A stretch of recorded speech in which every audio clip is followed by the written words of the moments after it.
Hola, vamos a continuar trabajando este tema de aplicación e interpretación de las normas jurídicas.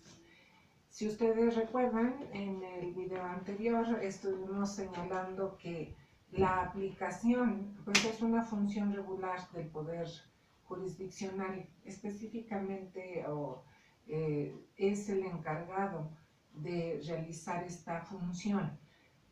Y después señalábamos que hay otra actividad adicional que tendría que llevar a cabo. Esa actividad es la interpretación. En el caso de la interpretación es tratar de esclarecer el sentido de las normas o la naturaleza o el espíritu de las normas. Hay autores que le denominan así, que hay que conocer el espíritu de las normas o el espíritu del legislador cuando creó las normas jurídicas. En esta situación decíamos que hablar de interpretación se hace cuando el juez o el órgano encargado, que es el órgano jurisdiccional, puede ser jueces, magistrados, ministros, lo que ellos hacen es interpretar, tratar de esclarecer lo que le quiso decir el legislador al órgano jurisdiccional y entonces primero hacen esa actividad para después aplicar la norma jurídica al caso concreto. Pero ¿por qué se da esa situación? Pues decíamos, lamentablemente, bueno, dicen algunos autores, especialistas en técnica legislativa, que a veces el legislador lo hace con toda la intención de plasmar en los textos legales obscuridades, ambigüedades, dejar, por ejemplo, confusiones, o bien a veces hasta por descuido se manejan contradicciones, se manejan incongruencias o inconsistencias, etc. En este caso, ¿qué es lo que pudiéramos decir? Bueno, pues entonces tiene una tarea ardua el órgano jurisdiccional para poder esclarecer o tratar de entender lo que le quiso decir el legislador. Y decíamos que a final de cuentas, ojalá y el legislador estuviera consciente de que estos errores son muy graves por el hecho de que el que queda mal con la sociedad es el órgano jurisdiccional. ¿Por qué? Porque ellos son los que le dan la cara a la ciudadanía, a la persona a la que le va a decir el derecho en un juicio, por ejemplo. Y entonces no le puede decir el juzgador a la persona que le va a dictar sentencia, pues ay, disculpe, ojalá y haya quedado me haya quedado claro lo que me quiso decir el legislador y por lo tanto lo sentencio de esta forma o de otra. A final de cuentas decíamos, pues allí el juzgador no puede decir eso y el ciudadano no va a entender que lo único que se está generando con esas ambigüedades y demás es una incertidumbre jurídica y que lo único que está haciendo el ciudadano pues es esperando a ver qué es lo que va a decidir el órgano jurisdiccional, porque para empezar ni siquiera el propio ciudadano entiende lo que quiso decir el legislador. Entonces, esto trae diversas consecuencias, como lo acabamos de decir. El hecho de que las normas jurídicas estén mal elaboradas o que tengan algún tipo de problema que genere interpretación, está provocando incertidumbre jurídica. Está provocando que haya muy poca confianza de la ciudadanía para con el Poder Judicial. Entonces, las personas piensan que el Poder Judicial es corrupto, quienes integran este órgano, que se prestan a la corrupción, que se prestan a la extorsión, que se prestan a compadrazgos, etc. Y no lo es en muchas de las ocasiones, sino que esto está provocado desde su origen. ¿Cuál es el origen? Pues la creación de las normas jurídicas. Ahora, después hablábamos de quiénes pueden ser los órganos aplicadores e interpretadores de las normas jurídicas. Y en su momento también estábamos señalando, bueno, de acuerdo a su función formal va a ser el órgano jurisdiccional, pero de acuerdo a su función material, pues entonces vamos a hablar del órgano administrativo o del poder ejecutivo. Ellos también pueden aplicar normas jurídicas, pero solo en el ámbito de su competencia, es decir, solo pueden aplicar normas jurídicas administrativas. Y ellos lo hacen conforme la función material. entendiendo por la función material, pues esa función para lo que no fueron creados, pero que se está previendo esa gran excepción y que ellos, atendiendo a esa excepción, se convierten en órganos aplicadores. Pero el órgano aplicador e interpretador de las normas jurídicas por excelencia será el Poder Judicial u órgano jurisdiccional. Ahora, se les dejó una tarea. Y en esa tarea les pedíamos que consultaran 3 delitos del Código Penal para el Estado de Zacatecas, no cualquiera, sino que fueron muy específicos. Y van a consultar el delito de aborto en el artículo 310 y 311, y van a consultar también el de parricidio en el artículo 306 y el de homicidio en el artículo 293. En este caso, íbamos a hacer un análisis de esos textos legales y, despertando su reflexión y su crítica, yo les decía, pues hay que hacer una lectura muy minuciosa para ver cuál o cuáles de esos delitos se prestan a una simple aplicación, porque el texto queda muy claro, y cuáles se prestan a interpretación. Esta dinámica, que la hacemos cuando estamos en clase presencial, pues la hacemos por equipo, cada uno participa, dialogamos y demás. En esta ocasión vamos a señalarles lo que comúnmente ustedes contesten. Y entonces me llegan a decir, bueno, el único delito que es por simple aplicación es el homicidio. ¿Por qué? Porque más claro ni el agua. ¿Qué es el homicidio? El que priva de la vida a otro. Todavía por allí algunos alumnos me dicen, no maestra, pero es que también ese se presta a interpretación, porque no está diciendo si a otro o a otra, etc. Recuerden ustedes que antes se respetaba mucho la gramática, y de acuerdo a nuestra gramática, hablar de otro en un conjunto donde hay femenino y masculino, pues era normal. Y no deberían sentirse así como que discriminados o marginados los del sexo femenino. Era gramaticalmente algo muy adecuado, que si en un conjunto había de los dos géneros, pues nosotros podíamos referirnos al masculino sin mayor problema. Sin embargo, ahora, y eso lo recuerdo muy bien a partir de nuestro expresidente Vicente Fox, se implementó primero como una especie de moda el hablar de chiquillos, chiquillas, etcétera, etcétera, pero ya después lo adopta CONAPRED, por ejemplo, que es un organismo especializado para tratar de erradicar la discriminación. Y entonces las organizaciones que protegen a las mujeres y demás, bueno, allí señalaron de que sí se sienten muy relegadas al momento de que se escribe gramaticalmente bien. El hecho de decir el juez, no, pues eso no les gusta mucho, y entonces hay que decir jueza, que en lo particular no me gusta. Si digo la juez, creo que gramaticalmente se escucha muy bien. Si digo el juez, bueno, ya estamos ahí diferenciando si va a ser hombre o va a ser mujer. El otro día estaba escuchando a alguien que está en un organismo protector de las mujeres y estaba diciendo adolescentas. Y dije, válgame Dios, ¿sí? ¿Cómo es posible que estemos llegando a ese punto? Jóvenes, jóvenes, testigo, testiga, ¿de acuerdo? Entonces, a pesar de eso, si ustedes ven el Código Penal, pues todavía, hasta este momento, ha guardado la gramática normal. Entonces, cuando dice el que priva de la vida a otro, pues no hay que sentirnos relegados ni omitidos en ese texto legal. Cuando dice otro, puede ser otro u otro.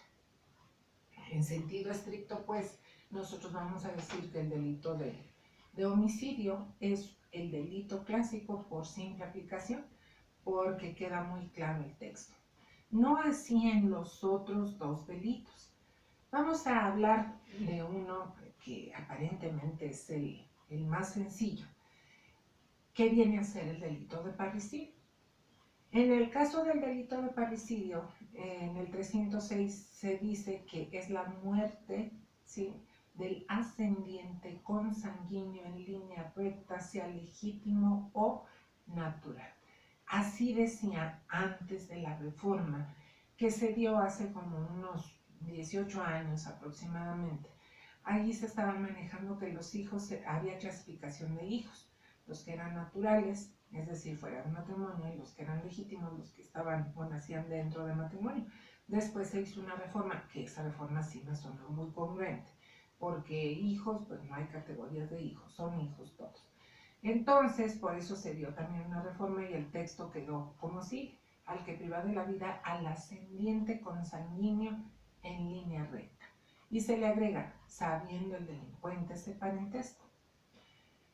Aparentemente, para algunos, dirían ustedes, pues también ese sería como que de aplicación, porque como que queda claro. Fíjense que no queda tan claro. Allí no se encuentran vaguedades, o sea, obscuridades, en fin. Sin embargo, sí queda una vaguedad o una laguna. ¿Cuál sería? Mire, creo que ustedes ya están llevando derecho civil, ojalá ya hayan alcanzado a llegar a este punto. Resulta que nosotros tenemos el parentesco. En las líneas, el parentesco se divide, ¿sí?, o se clasifica de la siguiente forma. Hay parentesco por consanguinidad, por afinidad y por adopción. ¿Sí? Cuando dice el legislador en el 306 al que prive de la vida al ascendiente consanguíneo, pues entonces allí no está la laguna, porque allí está siendo muy claro. Solo se considera parricidio cuando se priva de la vida al ascendiente consanguíneo. Estos dos quedan fuera. ¿De acuerdo? Entonces, allí no está la vaguedad, allí no está la ambigüedad. Donde sí queda algo no tan claro y que se presta a interpretación. Cualquiera de estos se clasifica de la siguiente manera también. Este es un segundo criterio. El parentesco va a ser por líneas. Llámese líneas horizontales o líneas verticales. Hacia arriba, nosotros encontramos a los ascendientes. Hacia abajo, nosotros encontramos a los descendientes. Horizontalmente, nosotros encontramos a alguien que se llama colateral. Hacia arriba, mis ascendientes o sus ascendientes, ¿quiénes serán? Pues los padres, ¿sí? Y el descendiente se entiende hijos. Sin embargo, estos padres tenían padres y entonces para nosotros, estos padres de mis padres, ¿quiénes serían? Los abuelos, bisabuelos, tatarabuelos. Hacia abajo, hijos, nietos, bisnietos, tataranietos, ¿sí? ¿Cómo se le va a llamar a estos escalones? A estos escalones se les denomina grados. Entonces, hacia arriba, cada uno de los eslabones será primer grado, segundo grado, tercer grado, cuarto grado.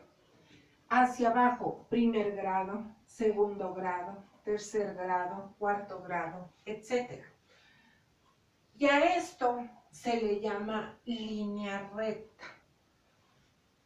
En el caso de los colaterales, nosotros vamos a tener también grados. Pero ¿quiénes son nuestros colaterales? Pues los hermanos, los primos. Pero si ustedes se fijan, nos faltan algunos otros parientes. ¿Cuáles son los parientes que nos faltan? Ah, bueno, pues por ejemplo nuestros tíos. En el caso de nuestros tíos, fíjense bien, sí son nuestros ascendientes, pero no en línea recta, sino que aquí existe la denominada línea transversal. En esta línea transversal, sí, vamos a decir, aquí están nuestros padres y nuestros padres tienen hermanos.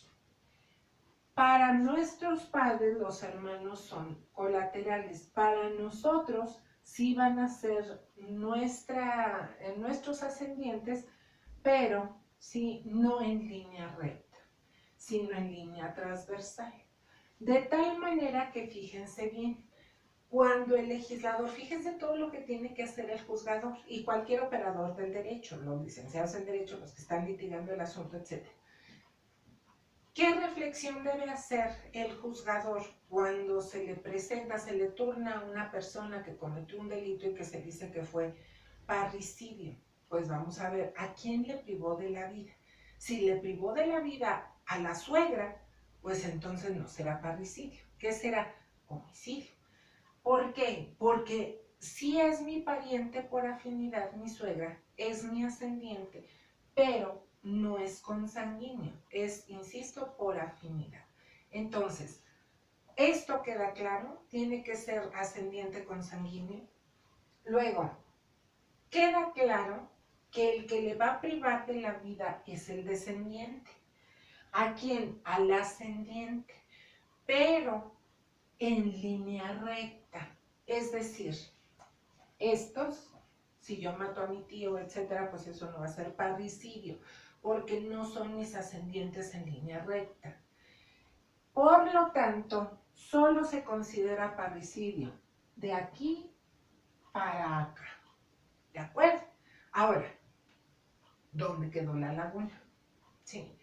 ¿Dónde quedó y dónde se presta a interpretación? Pues en esto, porque no dijo los grados. Si ustedes ven el delito, por ejemplo, de corrupción de menores, etc., a veces cuando manejan las líneas del parentesco sí están manejando grados, ¿sí? Y entonces es mejor que te digan el grado a que te digan cualquier otra cosa, por ejemplo el incesto, ¿sí? Es mejor que te digan el grado para que tengas esa certeza. Esto es, a lo mejor si yo les preguntara para ustedes, a ver, vamos a suponer que yo le privo de la vida a mi bisabuelo. ¿Eso será parricidio? Si ustedes me dijeran, pues sí. ¿Por qué? Porque es su ascendiente consanguíneo. En tercer grado sí, pero es su ascendiente. Y habrá quienes dijeran, no, no fue parricidio. Porque parricidio para mí, vamos a suponer que alguien dice esto, para mí solo son los padres. ¿Quién de los dos con esas interpretaciones estaría bien? Los dos. ¿Por qué? Porque aquí, al no estipular exactamente los grados, nosotros encontramos esa laguna y se presta a diversas interpretaciones. Ese es el problema de dejar los textos legales así. Nada le costaba al legislador decir hasta el primer grado, hasta el segundo grado, hasta el tercer grado, para poder llegar a una interpretación adecuada. Entonces, ese es el problema de lo que viene a ser el delito de parricidio. Entonces, este delito se presta ¿a qué? A interpretación. A lo mejor ustedes no subrayaron o no identificaron una palabra que les llamara a confusión, ambigüedad, etc. Sin embargo, aparentemente les digo, es por simple aplicación, pero cuando ya lo desmenuzamos, cuando ya nos ponemos a analizarlo a profundidad, pues entonces nos encontramos con este problema. Sí es de interpretación, no por alguna palabra o una contradicción, no, sino que se presta a interpretación porque dejó una ambigüedad, una laguna en los grados de la línea del parentesco, la línea recta. ¿De acuerdo? Bueno, ahora, el otro delito, que ese sí por supuesto les garantizo, todos dijeron que era por interpretación, pues es el delito de aborto. En el delito de aborto, vámonos por partes. En el artículo 310 dice, aborto es la muerte del producto de la concepción en cualquier momento de la preñez. Solo se sancionará el aborto consumado, pero cuando la tentativa produzca lesiones, estas se perseguirán en todo caso. A lo mejor el problema que tengo cuando les explico esto es que todavía no llevan derecho penal. Y entonces ustedes dirán, bueno, pero es que como que no le entiendo eso que de la tentativa y que vamos a decir lo siguiente. Eso no se presta ni a confusión, ni a nada parecido. Esa parte, pues es así como que una aclaración que deja algo mucho más esclarecido, mucho más concreto para determinar cuándo sí se sanciona el aborto y cuándo no se sanciona y qué es el aborto. Si dice en cualquier momento de la preñez, entonces cuando yo estoy provocando algo puede llegar y fallece el feto o el producto, pues entonces es aborto. Segundo punto, dice, solo se sancionará el aborto consumado. ¿Qué es la tentativa? El intento de, ¿sí? Entonces dice, cuando la tentativa produzca lesiones, estas se perseguirán en todo caso. ¿Qué quiere decir eso? El aborto solo se sanciona cuando se consumó, pero cuando alguien lo intentó, vamos a suponer la propia madre intenta abortar y no lo logra, por lo que quieran y gusten, o el novio o el marido le metió una patiza en el abdomen y a pesar de eso no sobrevino el aborto, pues entonces vamos a suponer si hay una denuncia, si se le detiene a la persona, pero no va a ser procesado por tentativa de aborto, sino por lesiones. ¿Por qué consideró eso el legislador? Lo ignoro. Sin embargo, les digo, solo se sanciona el aborto consumado. Entonces, eso no es por interpretación ni nada. Es una serie de aclaraciones muy válidas para entender cuándo se procesa a una persona por aborto y cuándo no. En el caso del 311 es donde vienen unas cosas impresionantes, ¿sí? Y que ya lo habíamos tocado en determinado punto. ¿Cuál era el punto? Pues que dice que el aborto se va a sancionar por aborto cuando la madre se lo procura o cuando le pide a otro, ¿sí? O consiente que otro la haga abortar. Esto está claro, o lo hago yo o le pido a otra persona que me ayude. Hasta allí no hay problema. Pero dice que la sanción será de 4 meses a 1 año, siempre y cuando reúna 4 características. 1, dice que no tenga mala fama. 2, que haya logrado ocultar su embarazo. 3, que sea fruto de una unión ilegítima. 4, que se efectúe dentro de los primeros 5 meses de embarazo. Las 3 fracciones restantes no hay problema, porque se puede comprobar eso con testigos científicamente, etc. Eso no hay problema. Donde quedó una verdadera subjetividad, sí, fue cuando se refería a la mala fama. Entonces, primero había que esclarecer, primero hay que interpretar, vamos a suponer que ustedes son jueces, hay que interpretar para poder entender a qué se refirió, cuál era la intención del legislador cuando dijo que no tenga mala fama. Porque en su momento lo señalábamos, bueno, es que la mala fama se puede entender desde diferentes ópticas. A lo mejor se pensaba o hay quien piensa que solo es en sentido sexual, hay otros que dicen, no, pues a lo mejor que una persona ya haya sido condenada por un delito, etcétera, etcétera. Entonces, si nosotros somos jueces y vemos ese tipo de textos legales, tenemos un gran problema. No podemos realizar la aplicación así, simple y llanamente. ¿Por qué? Porque es algo que yo no entendí. De tal manera que eso, y vaya que lo digo entre paréntesis, pero hay que hacer énfasis en ello, deja en estado de indefensión a las personas que están siendo procesadas por delitos que vienen con este tipo de textos legales y dejan un problemonón al juzgador porque entonces no sabe de qué se trata y no sabe si está interpretando bien o sabe si está interpretando mal. Ahora, la fortuna es de que la metodología jurídica puede estar presente en la hermenéutica jurídica. ¿Qué quiero decir con eso? Que la misma metodología jurídica ha proveído de ciertos métodos al órgano jurisdiccional para poder llegar a interpretar, a esclarecer lo que no quedó claro en los textos legales. Entonces no crean que es como Dios le da a entender al juzgador. Ahorita nosotros lo hicimos así como que de manera general, de acuerdo a nuestros pocos o muchos conocimientos, en su caso que están apenas en segundo semestre, etc.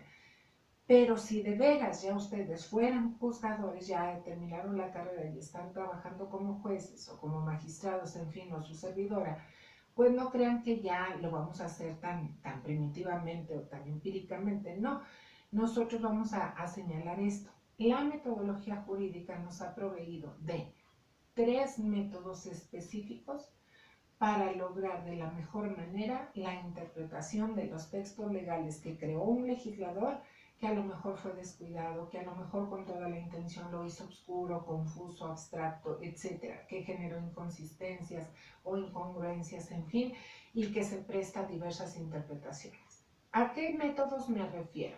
A 3. El método exegético, el método sistemático y el método sociológico. Si ustedes leen en qué consiste el método exegético, dice, considera la norma como algo perfecto y estático. Espero recuerden lo que vieron en la conferencia. La aplicación de la ley debe ser simple y llana. Lo que diga el legislador dicho está, y lo que calla callado está. Tanto lo dicho como lo omitido es inobjetable. Si existiera un juez con tendencia exegética, yo les digo una cosa, es un juez comodín, ¿sí? Él no se mete en Honduras. Oiga, pero es que usted debió decir que... No. A ver, ¿qué dijo el legislador? Esto. Lo que dijo, dicho está. Y lo que calla, callado está. Yo no soy quien para ponerle palabras en la boca del legislador. Entonces, ¿qué es lo que debemos entender? El método exegético es un método que se apega 100% a la letra, que no le busca el trasfondo de a ver qué nos quiso decir el legislador, se apega a la letra 100%, de tal manera que nosotros, vamos a decir, es un juez que ahorita son, en realidad los menos que pudiéramos encontrar, tan formalistas como para hacer esto. Sin embargo, tenemos el método sistemático. Fue Hegel el que incorpora la idea de sistemas o análisis. Y Kelsen es el que señala que el derecho es el conjunto de normas que integran una unidad. Acuérdense de todo lo que vimos en la conferencia. Conceptúa una dicotomía entre sistema, o sea, la Constitución, y subsistema, esto es la norma secundaria, donde para la interpretación de la norma, pues la validez de una norma siempre está en otra norma, no en un hecho. ¿Qué quiero decir con eso? Miren, el hecho de que exista, estoy en el mismo ejemplo del Código Penal, ¿sí? Si nosotros hacemos el cuerpo normativo del Código Penal, del Código Civil, del Código Familiar, etcétera, pues toda la normatividad secundaria tiene su origen en la Constitución. Y allí, para empezar, no debe haber contradicciones entre la norma secundaria y la Constitución, sino la que pierde validez cuando hay una contradicción entre ambas. La que pierde validez, por supuesto, será la norma secundaria, nunca la Constitución. Pero en este caso, a lo que nos estamos refiriendo es a esto. Yo soy juez. Me llega una persona, el juez de lo penal, me llega una persona, me la turna el Ministerio Público y tengo que seguir el juicio y dictar sentencia, etcétera. Pero o cometí un delito que cuando yo lo reviso en el Código Penal me quedé igual. En ascuas yo no supe qué me quiso decir, en fin. ¿Dónde debo buscar la respuesta para lo que me quiso decir el legislador? Pues tengo que buscar en la Constitución. Obviamente no puedo ir con el legislador, no estamos en el tiempo del exégesis en donde se va con el legislador para ver con qué intención había creado la norma. No, la respuesta invariablemente debe estar en la Constitución. ¿Por qué la Constitución? Porque la Constitución, si estuviera lo mejor hecha posible, ahí encontraríamos los principios generales que rigen todo lo que está como sociedad y los bienes y el patrimonio de la nación, etc. Todo está en la Constitución. Todas las respuestas deben estar allí. De tal manera que cuando yo encuentro una confusión, una laguna, etc., yo no debo andar buscando respuestas en lo que creo, en lo que pienso o apegado a la letra. No, yo tengo que buscar la respuesta en la Constitución. Y ahora les voy a decir un poco más. Fíjense que ya no solo en la Constitución, ya debo buscar también la respuesta. Si no la encuentro en la Constitución, que debe estar, también debo consultar los tratados internacionales. Y es allí donde, se los comenté en otro momento, pues al principio con esto de los derechos humanos, el boom de los derechos humanos en México, pues estaba la Suprema Corte de Justicia de la Nación con un dilema, ¿no? Porque teníamos ya que atender los tratados internacionales y hubo un pronunciamiento en donde dijeron que el tratado estaba por encima de la Constitución y luego dijeron, pues ¿cómo? Si la Constitución es la norma máxima, bueno, pero es que si ustedes leen el artículo constitucional dice que también es una ley suprema. Entonces, el texto es el que está prestándose a que se den ese tipo de interpretación. Después hubo otro pronunciamiento donde se retractan y dicen, no está por encima de la Constitución. Tratados internacionales y Constitución están en el mismo nivel. Y entonces ahí es otro problema, porque es como si yo le diera la facultad a mi hijo Alejandro como para decirle, ¿saben qué? Pues hoy él va a ser el maestro, pero como hoy es examen, él los va a evaluar y lo que él ponga está bien hecho, pero oiga, está diciendo algo diferente a lo que dijo usted, no me importa, él es la autoridad, etc. Entonces, ahí vamos en otro conflicto, porque una autoridad le estaba reconociendo el mismo nivel de autoridad a otro. Entonces, eso también estuvo mal. Bueno, después hubo otro pronunciamiento donde se retractaron del anterior y ahora dijeron sí existen los tratados internacionales, México los ha firmado, tenemos que considerarlos cuando la labor del juzgador pues tiene que llevarse a cabo y en la interpretación también. De tal manera que sí atenderá la Constitución, pero los tratados internacionales estarán inmediatamente después de la Constitución. Entonces, ¿esto a qué nos lleva? Que ahora el juez sistemático, ¿sí?, es el que cuando tiene que interpretar, tiene que irse al tratado internacional, tiene que irse a la Constitución. ¿Para qué? Para encontrar la respuesta y decir el derecho es la expresión más usada, decir el derecho conforme a lo que realmente corresponde. De tal manera que el método sistemático es fundamental. Hoy día, ¿sí?, la tendencia del órgano jurisdiccional es que todos los jueces, todos los magistrados, etcétera, sean jueces sistemáticos, ¿sí? ¿Por qué? Porque deben, en materia de derechos humanos, que pues en realidad todo es materia de derechos humanos porque se ven involucrados, en materia de derechos humanos tienen que estar revisando las normas superiores, que son los tratados internacionales y la Constitución, tienen que estar revisándolas para poder llegar a hacer una interpretación conforme a lo que realmente debe ser. Bueno, sin embargo tenemos otro método, que es el método sociológico. En el caso del método sociológico, pues este es muy peculiar, porque el método sociológico se basa en la dinámica social. Les voy a hacer que recuerden un poquito cómo les había platicado que estaba el delito de adulterio en el Código Penal. El delito de adulterio, que fue derogado en agosto de 2012, les insisto, señalaba, el adulterio es cópula, o sea, penetración, cópula de mujer casada con hombre que no sea su marido y de hombre casado con mujer que no sea su esposa y que se realizara en el domicilio conyugal o con escándalo. El problema allí es que si yo fuera juez exegético y el caso que se me presenta es que el esposo de Juanita Pérez le fue infiel y la pregunta es, bueno, ¿y con qué mujer le fue infiel? No, con ninguna mujer, fue con un hombre. Si yo fuera juez exegético, ¿qué diría? Eso no es adulterio. ¿Pero por qué no es adulterio? Pues porque simple y llanamente el adulterio es relaciones, ¿sí?, o cópula, penetración, de un hombre con una mujer o de una mujer con un hombre. Jamás dijo nada el legislador de hombre con hombre, mujer con mujer.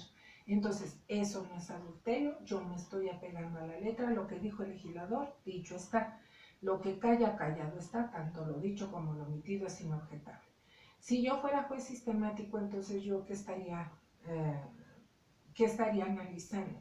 Bueno, lo que dicen los tratados y lo que dice la Constitución.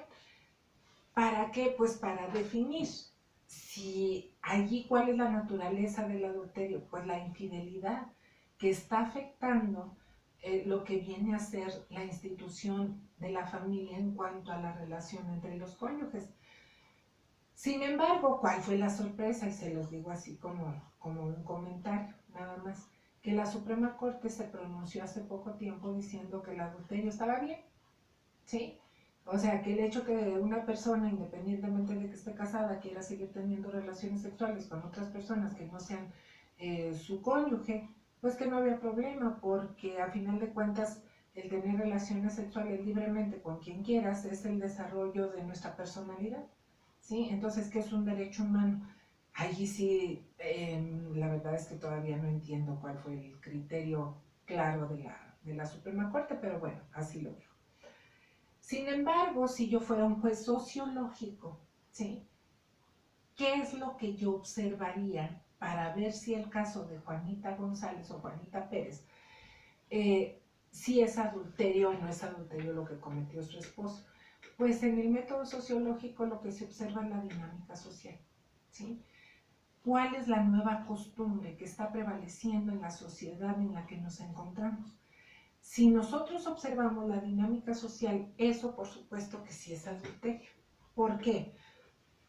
Porque hoy día la situación de tener relaciones sexuales dentro del matrimonio, fuera del matrimonio, con tu mismo sexo, con sexo diferente, etcétera, etcétera, pues es lo de hoy, ¿sí? Ahora es lo que ya se está protegiendo, ya no tenemos que verlo mal, tenemos que estar conscientes, la sociedad se ha civilizado, la sociedad ha avanzado, y entonces esa es la nueva dinámica social. De tal manera que un juez sociológico pues lo que tiene que hacer es observar cuál es la nueva dinámica, cuáles son las nuevas costumbres de la sociedad en la que estamos viviendo. Bueno, si ustedes se fijaron, entonces el juez, ojalá, o sea, lo preferible es que no interpretara, ¿sí? Porque en tanta interpretación, pues a veces encontramos interpretaciones que vienen a ser hasta contrarias a lo que dice la propia legislación. Y por eso se está incrementando exacerbadamente la jurisprudencia. La jurisprudencia era para llenar lagunas de ley, pero ahora ya se analizan todos los problemas que presenta la legislación de origen. Bueno, no lo hace, pues esa interpretación no la hace como Dios le da a entender. La metodología jurídica está presente y está presente pues también en la interpretación de las normas, porque le provee al juzgador de 3 métodos posibles que puede llegar a aplicar para la interpretación. Ahora, no crean que un juez de repente es exegético o en otros casos es sociológico y en otros sistemático. No, la tendencia se sostiene. El juez que es sociológico, bueno, esa tendencia va a tener y de eso se caracteriza. Pero entonces aquí viene una pregunta que sería la más interesante.